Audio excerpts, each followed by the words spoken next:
Let's talk about Prajakta, Rohit Shroff and Rishank. So recently बहुत सारे internet पे वायरल हो रहे वीडियोस अबाउट रोहित श्रॉफ, प्राजक्ता और रिशांक रिलेशनशिप। भाई ये लोगों को समझना होगा कि रोहित श्रॉफ प्राजक्ता कोहली का को एक्टर था, उसका बॉयफ्रेंड नहीं था जो कि उससे शादी होगी। और रिशांक जिससे प्राजक्ता कोहली की शादी हुई है वो लोग 13 साल से एक दूसरे के साथ रिलेशनशिप में थे। तो अगर वो चीट करके रोहित श्राफ के साथ जाती अकॉर्डिंग टू पब्लिक, तो एक टाइम पे यही पब्लिक ट्रोल करती प्राजक्ता कोहली को, इसलिए कि उसने अपने 13 साल के साथ जो बॉयफ्रेंड के साथ जो रिलेशनशिप था उसमें बॉयफ्रेंड को उसने चीट करा कि फेल्योर के टाइम पे वो साथ था और अभी जो सक्सेस पा लिया इसने तो ये रोहित श्राफ के साथ चली गई। तो प्लीज़ इसे समझना होगा, इन सब चीज़ों से बाहर निकलना होगा कि रोहित श्राफ और प्राजक्ता कोहली सिर्फ 5 सालों तक एज अ बेस्ट फ्रेंड भी कह सकते हैं। इन लोगों ने काम करा है अपने वेब सीरीज़ में और ये रियल लाइफ पार्टनर्स नहीं थे।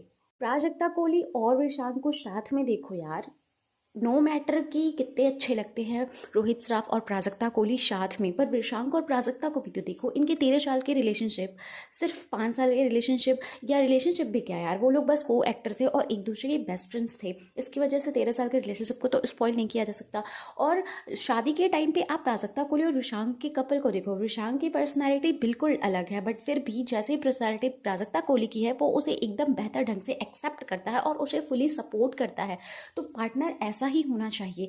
इतने सारे लोग ट्रोल कर रहे हैं प्राजक्ता कोहली और रोहित श्राफ को लेकर के, बल्कि इनके बीच में कोई रिलेशनशिप है भी नहीं। ये एक अच्छे दोस्त है, 5 सालों तक काम किया है तो डेफिनेटली एक अच्छी फ्रेंडशिप बॉन्ड बन जाती है, बट ये रिलेशनशिप में नहीं है। सोचो इसकी वजह से विशांक के ऊपर कैसा इफेक्ट पड़ रहा होगा कि 13 साल से रिलेशनशिप में मैं हूँ प्राजक्ता कोहली के साथ और लोग हैं कि रोहित श्राफ किए जा रहे हैं। सो इस चीज़ को समझो और इन सब चीज़ों से बाहर निकलो और देखो प्राजक्ता कोहली एक वेब सीरीज पे काम करी बस सिर्फ और सिर्फ रोहित श्राफ के साथ। अदर लाइफ उसके साथ बिल्कुल भी उसकी नहीं है। अब लाइफ है तो विशांक के साथ है, 13 साल के रिलेशनशिप के साथ बाद फाइनली इन दोनों लोगों ने शादी करी है और अब ये काफ़ी खुश है। तो इन्हें खुश रहने दिया जाए और आप भी खुश रहिए और जो ये डिल्यूशन की दुनिया है इससे बाहर निकलिए। और आपकी क्या राय है इन तीनों की कंट्रोवर्सी पे, कमेंट बॉक्स में ज़रूर बताइएगा कि क्या सच में हम जैसा सोचते हैं वैसा नहीं होता।